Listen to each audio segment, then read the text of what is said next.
زنا ایک قرض ہے، یہ حدیث نہیں بلکہ بزرگوں نے اس کے متعلق فرمایا ہے کہ زنا وہ قرض ہے جو اس کے گھر والے چکائیں گے۔ چنانچہ شمس الدین محمد بن احمد حنبلی رحمۃ اللہ علیہ نے لکھا ہے کہ جو کسی سے 2000 درہم کے بدلے زنا کرے گا تو اس کے اہل خانہ میں سے 1/4 درہم کے بدلے زنا کیا جائے گا۔ بے شک زنا ایک قرض ہے، اگر تو اسے قرض لے گا تو جان لے کہ اس کی ادائیگی تیرے گھر والے کریں گے۔ البتہ ایک حدیث پاک میں یوں مذکور ہے، یعنی جس نے زنا کیا تو اس کے ساتھ بھی زنا کیا جائے گا۔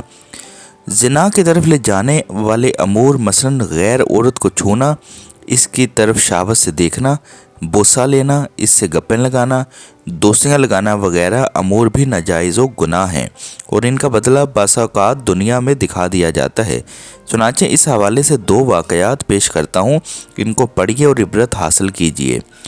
پہلا واقعہ یہ ہے کہ علامہ اسماعیل حقی رحمۃ اللہ علیہ نے تفسیر روح البیان میں ایک واقعہ تحریر فرمایا کہ بخارا شہر میں ایک زرگر یعنی سنیارہ کے گھر ایک شخص 30 سال تک پانی بھرتا رہا۔ اس زرگر کی بیوی نیک اور انتہائی خوبصورت تھی۔ ایک دن اس پانی بھرنے والے نے زرگر کی بیوی کا ہاتھ پکڑ لیا اور اس کو دبایا۔ جب اس کا شوہر زرگر بازار سے آیا تو اس نے اپنے شوہر سے پوچھا کہ آج تم نے اللہ عز و جل کی کون سی نافرمانی کی ہے؟ تو اس نے کہا کہ کوئی نافرمانی نہیں کی۔ جب بیوی نے اصرار کیا تو اس نے کہا آج ایک عورت دکان پر آئی، اس نے کنگن بازو سے اتار کر رکھا تو اس کے بازو کی سفیدی کو دیکھ کر مجھے تعجب ہوا اور میں نے اس کے بازو کو پکڑ کر دبا لیا۔ تو یہ سن کر بیوی نے کہا اللہ اکبر، پانی والے کی خیانت کرنے کی یہی حکمت تھی۔ تو سنار نے کنگن والی عورت کو مخاطب کر کے کہا کہ تو جو کوئی بھی عورت ہے میں اس سے توبہ کرتا ہوں اور تو مجھے اس گناہ سے معافی دے دے۔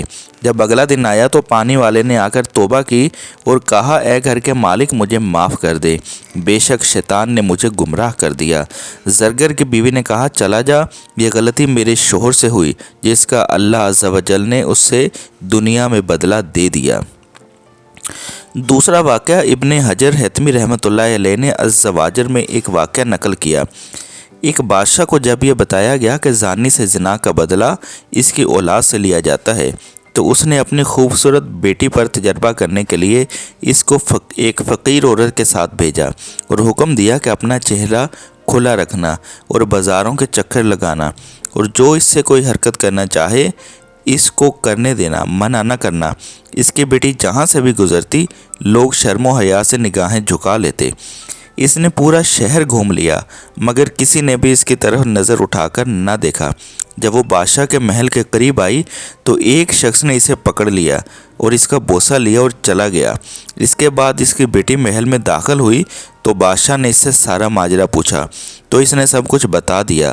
تو بادشاہ نے سن کر خدا کا شکر ادا کیا اور کہا کہ اس نے ساری عمر کسی سے زنا نہیں کیا مگر ایک مرتبہ ایک عورت کو بوسہ لیا تھا جس کا بدلہ آج پورا ہو گیا۔ تو ناظرین کرام، نظر کی حفاظت گھر والوں کی حفاظت کا ذریعہ ہے، لہٰذا اپنی نظر کی حفاظت کیجیے تاکہ آپ کے گھر والے بھی محفوظ رہ سکیں، کیونکہ اگر آج کسی کی ماں، بہن، بیٹی اور بیوی کو عزت کی نگاہ سے دیکھیں گے تو اللہ عز و جل ہماری ماں، بہن، بیٹی اور بیوی کو بھی عزت محفوظ فرمائے گا، اور اگر دوسروں کی عزتوں کو پامال کریں گے تو کل کو اپنے ساتھ بھی یہی حشر ہوگا۔